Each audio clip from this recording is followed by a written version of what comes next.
새 스타트업의 또 공통점을 찾았어요. 각자 회사의 비즈니스 잘하신다는 공통점도 있지만 비즈니스를 계속 잘 해가시면서 사회를 더 좋은 방향으로 바꿔가시는 정말 멋진 일들을 하시는 분들이라 생각이 드는데, 오늘 자리에 함께 하신 여러분들도 우리 새 스타트업이 앞으로 얼만큼 더 대단한 일을 하시는지, 얼마나 더 큰 성장을 하는지 다 같이 지켜보면 좋을 것 같아요.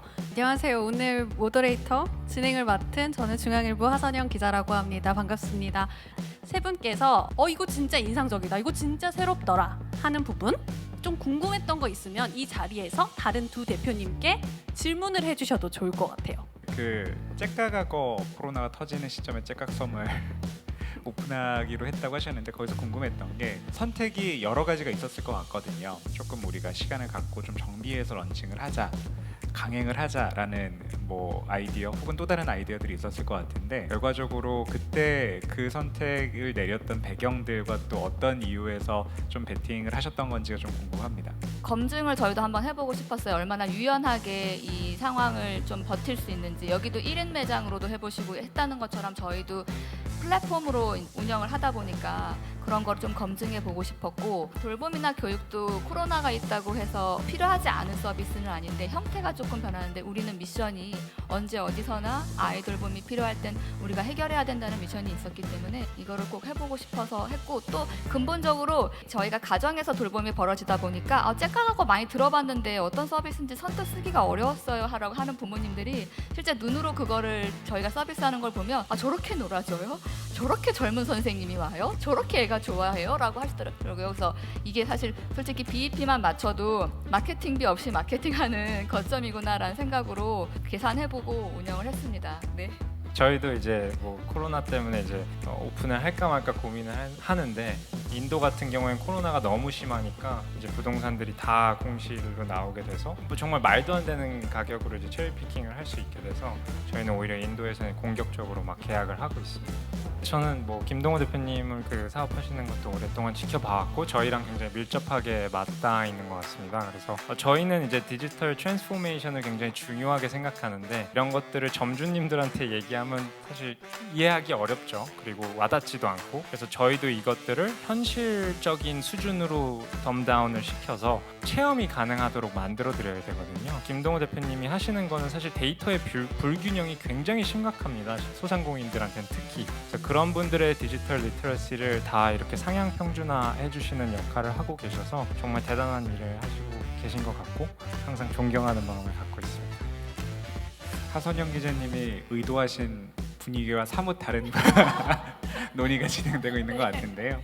사실 데이터는 너무 좀 넓은 이야기이긴 하지만, 요새 데이터라는 얘기를 굉장히 많이 하잖아요. 데이터를 잘 다뤄야 된다는 얘기를 많이 하지만, 제가 개인적으로 굉장히 좀 주목하고 있는 굉장히 큰 변화가, 올해 초에 데이터 관련된 법들이 크게 통과된 것들이 있어요. 근데 거기서 굉장히 중요한 개념은 데이터 주권이라는 걸 정의한 부분이라고 저는 생각하거든요. 예전에는 이 데이터가 누구의 데이터예요? 라고 했을 때는 그 데이터를 보유하고 있는 기업의 데이터다라고 생각하시는 분들이 많았는데, 이제 올해 초에 관련된 법이 개정되면서 이거는 그 데이터를 생성한 개인의 것들이고, 그 오너십을 전제하고 비즈니스 구조를 만들어갈 수 있는, 어떻게 보면 되게 큰 변화의 시작점에 저희가 있다고 생각하거든요. 특히 한국의 법 구조로 봤을 때. 그런 측면에서 저희도 단언하면서 이런 방향으로 꼭 가야 된다고 생각하지는 않지만, 그런 굉장히 큰 근본적인 재정의가 시작됐기 때문에 거기서부터 출발해서 저희도 좀 다양한 창의적인 아이디어들을 많이 내보려고 하고 있습니다.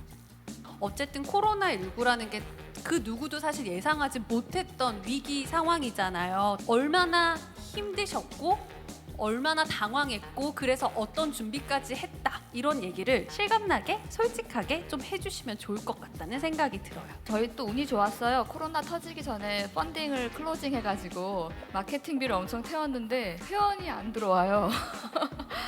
코로나 터지면서 이제 대부분이 모든 시장이 되게 소극적이 되니까 매장으로도 사람이 안 들어가지만 신규 서비스에 대한 부담도 굉장히 있었던 모양이에요. 그리고 저희가 집으로 문을 열고 들어가는 서비스다 보니까, 그래서 광고 다 내리고 기존에 우리를 신뢰하고 있는 고객들한테 조금 더 우리를 더 이용하실 수 있게 해보자 하라고 되게 빠르게 전략을 바꿨던 것 같아요. 저희가 하드코어한 걸로 치면 가장 하드코어하죠. 물리적이니까요. 저희는 인도랑 싱가포르에 저희 직원들이 실제로 갇혀 있었습니다. 그래서 한 2, 3개월 동안 집에서 못 나오고 대표로서 그분들을 거기 보내놓고 타지에 가족도 없이 혼자 보내놓고 집안에 갇혀 있는 상황을 보는 게 사실 굉장히 죄송스럽고 힘든 시기였고요. 그만큼 이제 매장 운영이나 뭐 사실 출점이 거의 불가능했던 상황이 4월, 5월 이때였던 것 같습니다. 그래서 인도는 실제로 저희가 4월 달에 법인 매출이 0원입니다. 나라가 전체 봉쇄되었었거든요. 그 당시에 이제 사실 내부에 이제 돌봐야 할 살림이 많아요. 스타트업은 그 일뿐만 아니라 점검해야 될 게 많기 때문에 이제 내부 점검도 하고 또 배달 전용으로 굉장히 빠르게 이제 전환을 시켰습니다. 그래서 내부에 배달 TF를 편성을 해서 국내 매장들에서 배달 안 하시는 분들은 굉장히 빠르게 온보딩을 시켰고 인도와 싱가포르에도 배달 전용 매장들을 한 달에 막 4-5개씩 그냥 순식간에 오픈을 했거든요. 그러면서 이제 그런 것들이 이제 6월부터 어느 정도 결과들을 얻게 됐고 7, 8, 9월 이제 빠르게 성장을 해서 다시 이제 평년 기준으로 거의 이제 회복을 하고 조금 그거보다 더 잘하게 됐는데 사실 기회 비용을 생각하면 너무 안타깝죠. 여전히 얼만큼 성장할 수 있었을까를 생각하면 많이 안타깝기는 합니다. 사실 저희는 현장이 있으면서도 없는 회사여가지고요. 전국에 65만 개의 현장에서 저희 서비스를 써주시는 고객분들이 계시지만 사장님들이 저희가 현장에서 서비스를 직접 제공하는 건 아니고 비대면으로 소프트웨어 서비스를 제공하는 거다 보니까 아마 두 대표님들에 비해서는 현장감은 훨씬 적었을 것 같아요. 그런데 이제 저희가 이거 진짜 큰일이고 정말 오래 갈 수 있겠구나라고 느꼈던 순간들이 몇 가지 있었는데 이제 2월 말에 그 대구에서 31건 확진자가 나온 다음에 정말로 급격하게 얼어붙는 그 과정에서 저희가 데이터 포털의 데이터를 공개를 매주 화요일 정도에 하는데 대구에서 45%가 빠졌다는 거예요. 전년 동기 대비. 그러니까 반토막이 났다라는 건데 처음에는 데이터가 잘못 들어온 줄 알았어요. 이게 뭐 10%, 20% 빠지면 그래도 뭐 버틸 수 있다고 생각하거든요. 20% 밑으로 빠지기 시작하면 그거는 그냥 매출이 있지만 사실 마이너스적인 상황이거든요. 반토막이 난 그런 데이터를 보면서 여기는 정말 좀 우리가 경험해보지 못했던 그런 수준의 어려움들이 있으시겠구나라는 생각들을 많이 하게 됐고 오히려 그런 데이터들을 저희가 되게 촘촘하게 매주 어떻게 변화하는지 보다 보니까 자연스럽게 내부의 제품 개발을 해주시는 분들도 직접 현장에서 느끼진 못하지만 데이터로나마 이게 정말로 큰 일이고 이것들을 어떻게든 버틸 수 있게 도와드릴 수 있는 것들이 우리가 지금 당장 무엇보다도 먼저 해야 되는 일이다라고 생각하게 된 그런 순간들은 기억에 좀 남아있습니다. 각자 회사에 다들 아주 중요한 역할을 하는 파트너들이 계세요. 제가 생각했을 때 째까가거에는 돌봄 교사, 돌봄 선생님들이 계시고 고피자에는 점주분들이 계시고 캐시노트 같은 경우도 마찬가지로 비즈니스 하시는 분들이 또 소상공인분들이 많이 쓰고 계시잖아요. 스타트업이라는 단어도 익숙하지 않은 분들이 사실은 훨씬 더 많았을 것 같다는 생각이 들어요. 처음에 이분들을 파트너로 모시기 위해서 설득하기 위해서 힘들진 않으셨는지 어떻게 설득하셨는지. 네, 저희는 뭐 사실 이렇게 스타트업 행사에도 많이 초대해 주시고 네. 펀딩도 해주시고 하지만 궁극적으로는 피자 맛있게 잘 파는 게 사업의 본질이거든요. 점주님들을 사실 설득하는 데 있어서 펀딩 얼마 받았고 뭐 팀원이 누가 있고 보다는 결국에는 제품이 맛있고 뭐 쉽게 만드실 수 있고 혼자서도 매장을 운영할 수 있다. 굉장히 라이트한 하드웨어로 점주님 혼자서 운영을 하셔도 높은 생산성을 낼 수 있다.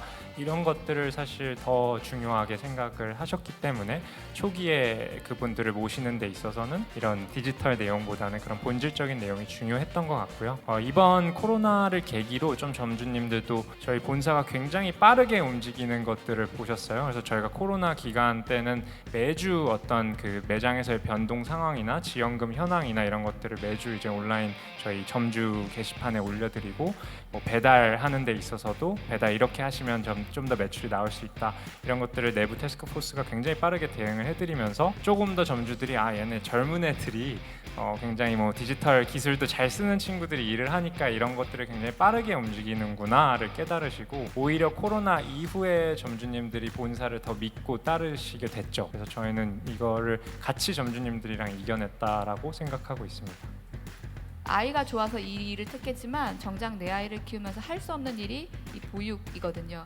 근데 그 자격증을 가지신 분들이 계속 물어요. 진짜 내 아이 방학 기간에는 일을 안 해도 제가 뭘 해야 되는 거 없어요? 내가 9월에 다시 돌아와도 일이 있는 거예요? 애가 유치원에서 4시에 돌아오는데 4시까지만 일해도 되는 거예요? 그러니까 이 플랫폼에 대한 이해가 굉장히 없으셨는데 이거를 실제로 경험해 보시고 또 저희가 보험도 들어드리고 또 유치원 현장에서 한 번도 원장님이 부모님 편 들지 자기 편 들어준 적이 없었다고 하는데 저희는 플랫폼 중개를 하면서 가능한 객관적으로 하려고 노력을 많이 하고 했더니 사실 처음엔 입소문으로 굉장히 많이 선생님들이 가입을 많이 해주셨고요. 최근에도 그렇게 유연한 일자리라는 것이 오히려 이분들한테는 육아를 하면서 굉장히 필요한 일자리라서 이제 그렇게 일을 하고 있습니다. 마지막 질문으로 세 분께서 우리 이 창업을 희망하시는 분 혹은 스타트업에 오고 싶어 하시는 분들에게 좀 희망적인 얘기? 희망적인 얘기요? 안 돼요?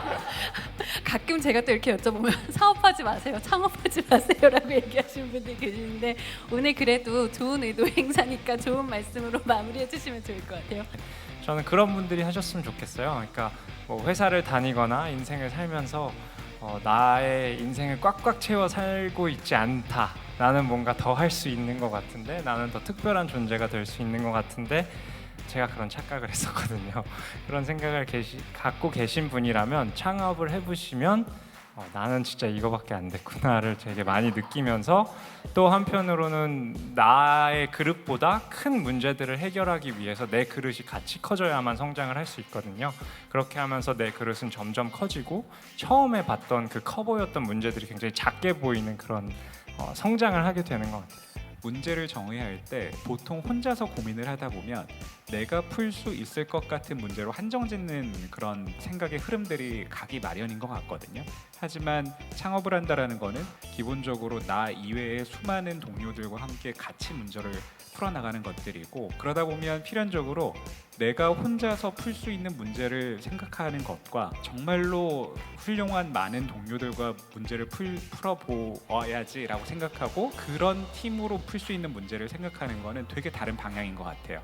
내가 혼자서 그냥 풀 수 있는 문제를 생각하다 보면 자연스럽게 좀 국지적이고 작은 방향의 문제들을 정의하게 되는 것 같고, 내가 혼자서 이거는 절대 풀 수 없을 것 같지만 이걸 같이 풀 수 있는 동료는 찾으면 되지 라고 전제하고 정말로 신나게 풀어볼 수 있는 의미 있는 문제를 찾아보기 위해 생각을 시작해보는 게 필요하지 않을까라는 생각을 합니다.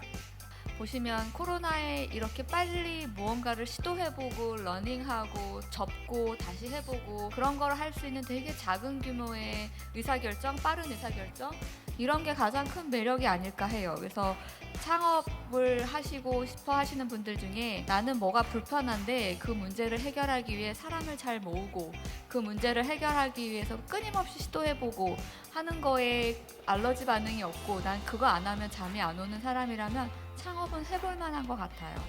정말 작은 거라도 한번 문제를 해결해 보겠다는 생각으로 팀빌딩을 해보시고 그 문제를 한번 해결해보는 경험을 해보시면 좋을 것 같아요. 네, 답변 감사합니다. 우리 새 스타트업이 앞으로 얼만큼 더 대단한 일을 하시는지, 얼마나 더 큰 성장을 하는지 다 같이 지켜보면 좋을 것 같아요. 네, 오늘 여기서 마치도록 하겠습니다. 감사합니다. 감사합니다.